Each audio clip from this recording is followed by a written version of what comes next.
Hi, I'm Brandon. And I'm Megan. For years, we were stuck in a rut, always complaining that nothing ever changed for us. And then we realized if we wanted to improve our lives, we had to put in the work. Each week on this podcast, we'll get into an aspect of personal growth, relationships, or just life. Through our own experiences and guest interviews, we hope to inspire you to make your own positive changes. Welcome to the Fools in Love podcast.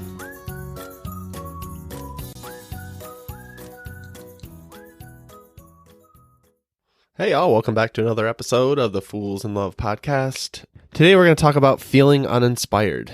And if you're feeling uninspired, unmotivated, or if you ever have, then this episode is for you. Now, as you may be aware by now, we have not been strangers to feeling uninspired lately. With everything that's been kind of going on in our life/home situation and moving, we've definitely been really trying hard to lift ourselves out of this uninspiration and move forward. And so today we just wanted to talk through that and give you guys what has been working for us. And let's go. Yeah, I think just right off the bat, it's really easy to fall into a cycle of just feeling unmotivated. I mean, I often find myself falling into these cycles, and it could be something really big or it could be something really small. It could be something as big as like a internal depression, or it could just be me feeling a little bit off for the day. Maybe sometimes it could even be my codependence and you're a little off and therefore I feel a little off, or the situation I'm in or the environment I'm in can really cause that issue. And so I find for us, like you just said, I mean, we're in the process of moving. And so we moved out of the house we had been in for almost 9 years. And we talked about it before on the show, but we really had nowhere to go. I mean, we were going to an Airbnb, which is where we've been rocking it since. But with moving my stuff out of my house and going to the Airbnb, so went my motivation. And really, for me, the largest struggle is that feeling of not being inspired. I feel like my head has been in a constant fog. I haven't been creative. And so we've been through a season recently, thankfully a short season, where I had fallen in a place where I just felt like I was living in that perpetual Groundhog Day. And every day was the same no matter what. Even with the minor changes, I was just so used to how it was going to turn out. And come to find out, when you think that way, when you think you know how everything's going to go, or you think you know how the day's going to go, you really project on that day, and it can go that way, either positive or negative. And for us, we kind of were coming out of a real negative cycle. And so I'm looking forward to this discussion today and just talking through some of this. And hopefully we help y'all, if you're feeling uninspired, get out of that pattern much quicker than we did. Right. One of the main reasons that I know I tend to get uninspired is just based on mood alone. Like when something in my life happens and it really gets me down, I will very easily go into this depressed state.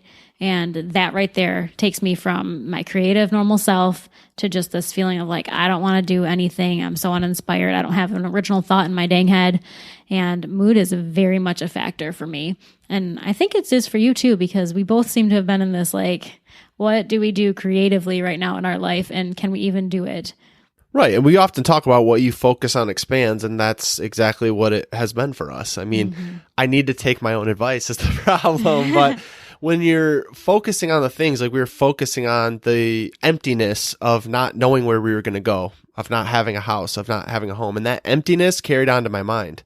And so I was focusing so much on the things that in a lot of ways were completely out of my control, that I ceased to be able to control the things that I actually could control. And then, like you said, I'm like, well, I'm not creative. I can't come up with a good idea. And then I start kind of kicking myself while I'm down. Like, you're stupid. How come you cannot come up with something to talk about? Clearly, there's things you can talk about. And really, the more I focused on the fact that I couldn't do it, the harder it was to break through that ceiling and get to the place where I felt like I could do it. And another thing that we've really experienced in our life in times when we felt uninspired is just that feeling of burnout. Like when we've really just been going at it too hard for too long, and we've had no space for relaxation. We've had no time for relaxation. I think that's another time when our brains just kind of shut down for good. And we just become like, we can't get out of bed. I mean, even though we are actually getting out of bed, our brains feel that kind of like, you've run me so ragged that I just am not going to function right now. You're going to survive through this time, but you're not going to thrive. So for me, the harder I work, the longer I work. Yes, it's important to work hard. Yes, it's important to work long, but I know that there comes a point when it's just counterproductive and it's not helping anything. And when that burnout comes, that's when I lose my creativity as well. I think that's huge too, because when you look at the culture, when you look at the landscape, when you look at the entrepreneurial lifestyle that's really glamorized out in popular culture now, it's almost like that idea that you're not working hard enough, which is that's why you don't have what you should have. And it really does a lot to belittle a lot of people, saying that, well, if you just worked harder. And so we get this in our head and this psychology behind the fact that if we just work harder, then we'll be where we want to be. Like you said, though, it's so counterintuitive. Like I remember back to my college days where you'd hear about people staying up all night to study and then they go take the exam in the morning. How was that serving them? Like staying up, not getting the sleep you need, not doing the things you need that you know you need to do to get to the place of where you want to be. You do so many things with this idea and this guise that it's going to help you, when in reality, you find very quickly that it didn't help you. And then it almost leaves you questioning, because at the core of all of it, you were told that if you did this, then you would get to this point. Hey, if you work really hard, then you'll get to the mountaintop. If you don't work really hard, you won't, get anything that you want. And that's why you're sitting there miserable or depressed or whatever, because you're not putting in enough effort and you're not putting in enough work. But I would argue that so many people get into the burnout that you were just talking about. They don't ever realize their true potential because they get burned out too quickly, and it's just not worth it to them to feel the way they're currently feeling to get to the place that they want to be. And yeah, you do have to struggle through some of that, but it shouldn't constantly be a struggle for you. I want y'all to hear that. It should never constantly be a struggle in your life over and over and over. If you're doing something that you should be doing, that you want to be doing, there's going to be a little bit of struggle, but there should be also some abundance in that too. Yeah. And I just know that for me, the more that I'm able to relax and take time out and not get to a burnout level, the more I'm able to be productive, the more I'm able to really just lean into that sense of purpose and that sense of accomplishment. So the other thing that I feel for us has really led to some uninspired feelings before is just the environment. And as I'm looking around on my desk, I can have a very real application for this one, because there comes a point when my desk is so overwhelming to me that I have to stop working and clean off my desk before I can even continue, because it just becomes such a problem in my mind. Like my brain cannot do anything more until the actual physical clutter is cleared away. So I think environment, whether that's your desk and your workspace or whether that's a bigger overall theme, I think that is a very powerful one that can really lead to some uninspiration and just struggle with getting things done. Yeah, and I'm sure y'all of you have heard it before. A cluttered space is a cluttered mind. And so you're sitting there thinking that you want to have more creative thoughts, that you want to have a clearer vision for your life, but then you look around and everything's in chaos. And you're like, well, what is this doing to help me get to the place? Because it acts as a distraction, and you internalize all of those things. So whether that's the workspace like Meg was just talking about, whether that's the people that you surround yourself with, whether that's the content that you're putting into your brain, whether that's social media, I don't know what it is for you specifically, but you got to take a look at that if you're feeling uninspired, because for all the issues and struggles that you'll have in your life, you have to get back to the core of why that's happening. And if you don't do that, you could constantly be tripping yourself up in a way that you're not even aware of, because you're not stopping to consider that that might be an issue in your life. And so if you can clear out your space, like Meg was saying, it's a real simple application in theory, not so simple on the other side, but it's something that you should definitely be looking into and looking toward to go forward in your life and get past the current point that you're at. And I love that you just talked about clearing out space, because literally the first thing I wanted to talk about to get back to that inspiration is just creating that space for yourself, whether that's a physical environment or just the time that you need. Just creating space is a huge factor in being able to get back to who you really are meant to be. Right. And so when you're talking about space, can you touch on specifically what that means for you? I think that one of the things that I tend to struggle with as far as space is the time aspect of it. My innate being wants me to be busy doing something at all times. And what that does is it, makes me do laundry, but it doesn't necessarily give me time to have really cool thoughts and ideas about where we're going to go next in this business or what podcast episode we can do or a blog post that I should write. I think that I've so consumed my time with just tasks that need to be done, whether it's for our home or our family or whatever, that it just really makes me lack any creative space to do anything. Yeah, that's tough. And I think that whole idea when you were just talking about that, the word duty came in my head. Like it's your duty as a mom. It's your duty as a good wife. It's your duty as a good person. It's your duty as a good employee or employer that you are doing these tasks and doing these things. And again, sometimes that can be true, right? So like it comes from a really good place because sometimes that's very true. You do have obligations. You do have things you need to do. But where it becomes difficult is when you're not creating the space to actually do the things that you want to do, that set your soul on fire, that light you up, that you know are in alignment with your goals, because you're so focused on these little things that are constantly stopping you and swaying you and pulling your attention away. Because you think about it a lot. Like I visualize it this way. Like I'm walking down a path and the path's very clear and the path's straight and maybe there are some winds in it, but then there's all these things on the side trying to pull my attention away. These little side paths that are like, Brandon, come here. Brandon, come here. And these are all the distractions in my life that are trying to pull me away from where I'm really meant to be. And a lot of times we can get off on one of these side roads and we can camp out there for a while, but we don't allow ourselves the space to get back to where we need to be because we're constantly distracted with the to-do list. Yeah. So I think my best advice here would just be really find something that can kind of take care of both the time and the environment piece of that space. Like for me, it's running, because in that run, I'm able to not only carve out some time, but also just a change of environment, just a change of everything. And my brain can be way more clear, way more functioning when I've stepped away from all the other stuff, when I've let that to-do list fall aside just to enjoy the run or the walk or the nature. Right. And we all know the things that help us. We all know the things that serve us, but we're all really good at discounting those things, because I know that even if you're not into running, even if you heard Megan say that and you're like, that's not my thing, but we all know getting outside can help. We all know just being out in nature, being out in the sunshine can help, or even leaving the room or the office or the construct that you're currently in can free your mind to visualize things beyond the current time and space that you're currently living in. And so for me, that was huge. I mean, just getting out and doing our runs again, getting out and changing my environment, doing things and putting things in front of me that weren't focusing on the problem.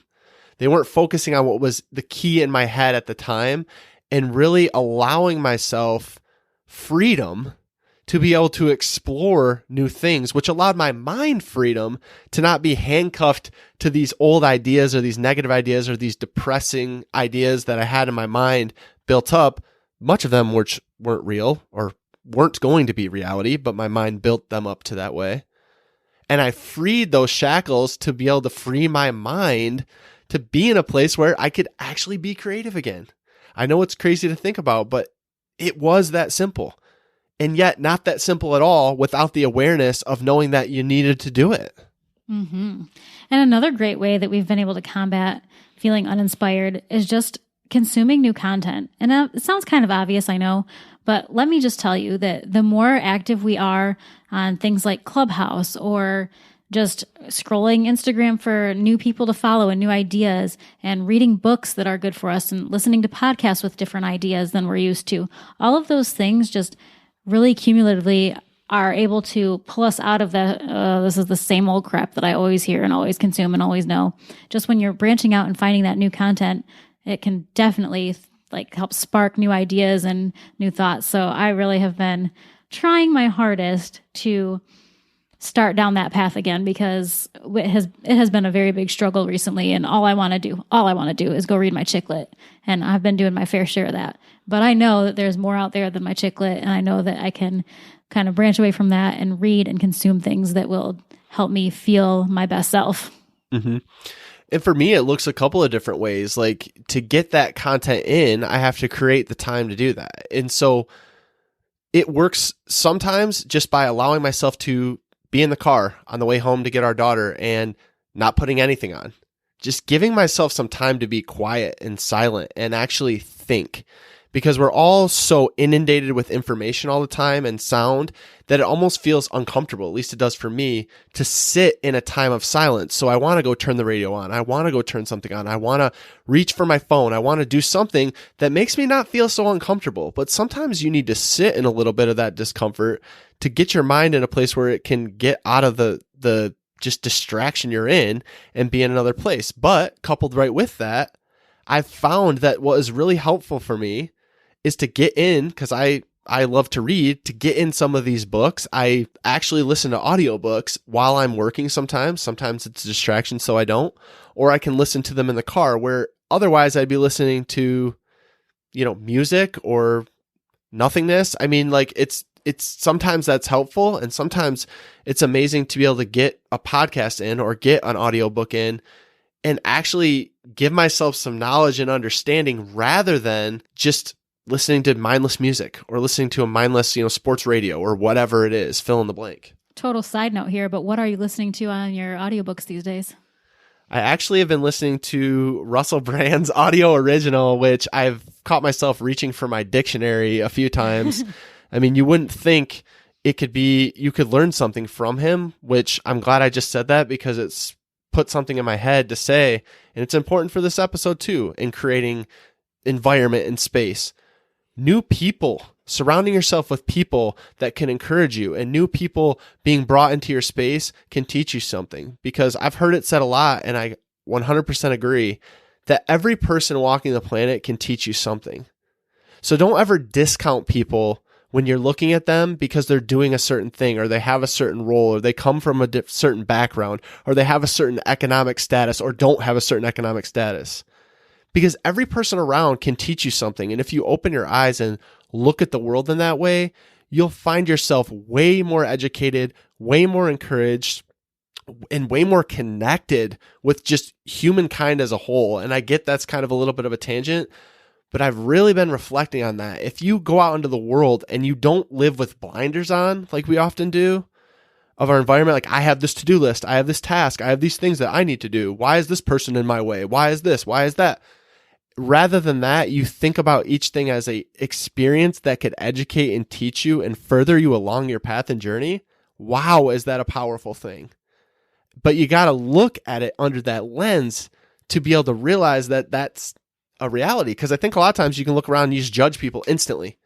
Yeah, like Russell Brand's like a goofball actor. Yeah, like just like with Russell Brand. I mean, again, the book's a little weird. I'm not saying I'm like 100% advocating for it, but like it is a good listen. But the point is, you look at him and you're like, oh, he's just some, English, stupid comedian, when it's like he's an intellectual marvel. But because my head is like, oh, well, that's who he is, and I'm putting him in a box. And aren't we all good and put people in a box? I'm putting him in that box. I could have discounted that, and I wouldn't have got any of the knowledge that I've gotten from it. I love that. All right. So the next one is actually something that you have tattooed on your arm, and that is, when we're feeling uninspired, we've got to do it anyway. That's right. I'm looking down at it right now, and I'm going to tell you guys right now, it's so much easier said than done. Can we talk about our challenge? Yes. What is this? Past 13 days? Yes. So we've been doing challenges every month, and last month we gave up alcohol. Wow, that was a tough one. This month we've been challenging ourselves to move our body every day. And so we've stuck with it every day. We've still got to get it in today, by the way. But we have felt so many times like we didn't want to do it. Like it was going to be impossible. Like we couldn't do it. Like, oh, we have our kids around, so we can't do it. Nope. Family walk. Oh, no, we can't do it because we got to do this, that, or the other. No, we're just going to force other people in our family to move with us too. Which we totally have. Which we have to make it work. Like, to the point where we went to dinner with Meg's sister and her boyfriend the other day, and we legit went for a walk after dinner around the block a few times just to get the movement in, just to prove that we could still do it and not give ourselves the discount of doing it. But I'm going to tell you right now, I wear this tattoo on my arm, And a lot of times it's a great reminder, but it can haunt me because I feel like I need to continue to do it. But I need the constant reminder, y'all, so much that I literally have it on my arm. I don't know what it'll be for you, but a lot of times you have to force yourself through that initial BS of the fact that, well, I don't know if I'm going to be able to do it. You start sounding like the parents in Charlie Brown, like, want to yourself. And then you know to call yourself on it and just go out there and do it anyway, because until you do it, you won't show yourself that you can do it. And those small actions, even better, build momentum to get you to the place where you're going to accomplish those bigger things. But if you just sat there not doing it, you're not going to get to that place. So do it anyway, y'all. I love that you brought up the point of small actions just help you build the momentum to get going on the bigger things too, because whether it's a million small things that you're going to accomplish or whether the small things lead to bigger and bigger things, either way, it's still progress. And progress is really the goal here. Progress is ultimately what we're after, I think. I mean, we know we can't all be perfect. We know that we're not going to just tomorrow wake up with this huge goal accomplished. It's going to take months or years to accomplish what we're all setting out to do, no matter what that thing is. We can't just do this overnight. So I think that just really setting up that expectation that as long as you start and you continue, that you will naturally build your momentum, naturally help yourself out of that uninspiration, and just naturally build the muscle memory, essentially, to keep doing those things that are going to help you in the long run. I think that's a really huge way to kind of bump yourself out of this uninspiration and this just kind of down and unmotivated feeling that we sometimes struggle with. It's beautiful. I mean, beautiful sentiment, because we get so stuck in the fact that we're not progressing or we don't know what to do to progress. And so we don't take the action to get to the place that we need to go. And we discount, man. We discount all of these things. We say, well, that's not a big deal. This isn't a big deal. That's not a big deal. And we even discount what other people do. You see someone out who might be a little overweight, like trying to move their body, and you might catch yourself being like negative in your head about that person moving. I used to do that. I'm proud to say I don't do that anymore. I'm so like encouraged by people that are taking action and taking steps to do something. And we talk about that too, y'all. You don't know who you're affecting by just getting out there and doing it. We just got off an Instagram Live where some friends of ours told us like some of the things we've said that were probably small to us in the moment that affected them and encouraged them along their path and encouraged them along their journey. So don't ever discount the stuff that you're doing and giving up on the progress, because you paralyze yourself in a place where you're not progressing at all because you're so stuck on the fact that you can't get there or you're not doing it. And the more you're not doing it, the more negative you're getting and you're making no progress at all. Don't do that to yourself. Oh, yeah, absolutely. And I just feel like we can't leave this conversation before we talk a little bit about values, because honestly, as we've learned over these last few months, just in our own personal life, values are the background, the impetus, the everything for what we do. And without the values, it would be so easy to stay uninspired forever. I would maybe never come back to doing anything worthwhile. Maybe my whole life would be just Netflix and chill. I don't know. But I think that when you take it back to the values, when you really dig into what matters most, when you really kind of take that down to the basic, like, what am I living for? What am I doing this goal for? What are all these things behind this? That's where you can really pull from when it's a struggle. That's where we have to go back to when it feels like there's just no way for me to not be depressed, when it feels like there's no way for me to change my circumstances or change my environment or change how I'm feeling. I think that is what I have to come back to. The fact that I want to do this because this is how I feel best. I want to do this because I love my family. I want to do this because I love my coworkers. I want to do this because. And the more we can say those reasons and the more we can live out those reasons, the better we're going to become at lifting ourselves out of these fogs and funks that we end up in. Inevitably, they happen. And the better we will become overall at just getting through them and pushing forward and making the best use of the days that we do have here on this earth. Man, it's incredible, because I always talk about the fact that your values, specifically your core values, that if you don't have them, you should get a notebook out right now and write them down. Get your computer out right now and type them out. You need to come up with the idea of what your core values will be, and they don't necessarily have to stay that way your whole life. Like, this is going to be something that's fluid and naturally changing. But I talk about the fact that your core values are like the barometer for your life. They're what you they're your true north. They're like what you need to be looking toward to know that you're doing the things that you set out to do. And then more importantly, like Meg just said, why you're doing those things. Because if you don't have a strong why, you're going to fall off the fact that you need to do it. And I so often find myself comparing myself to other people and reaching for things that I want when my wants and my values aren't in alignment with each other. And then I wonder why I feel stressed or miserable. I feel stressed or miserable because I'm not actually living into my true self and living into my values. And if I'm not living into my values, then how can I assume that I'm going to feel great about myself or be happy or feel vibrant or feel like I want to take on the day? But if I can go back and say, you know what? I tried this thing and it didn't go the way I wanted it to go. But was it in alignment with my values? It was. Okay, cool. That's awesome. If it wasn't in alignment with my values, then I know that I need to do something different next time that leans me more toward my values and what I'm trying to do.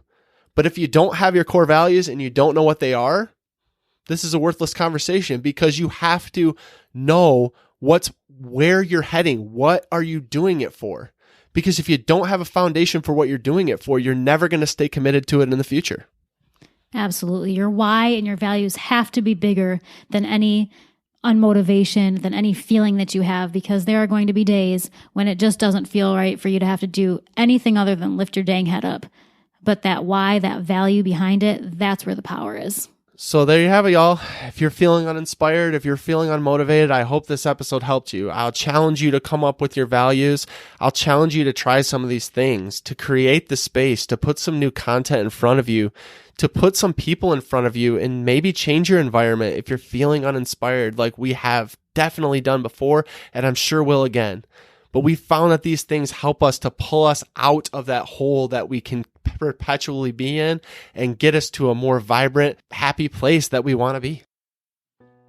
Hey B, what did you think of that episode? I think it was pretty dang good. Well, what should someone do if they enjoyed these last 30 minutes? They should probably head over and leave us a review so we can reach more people. They definitely should. Guys, if you like the Fools in Love podcast, please go follow us over on Instagram at Fools in Love Podcast. We'd love to connect with you and learn more about what you'd like to hear.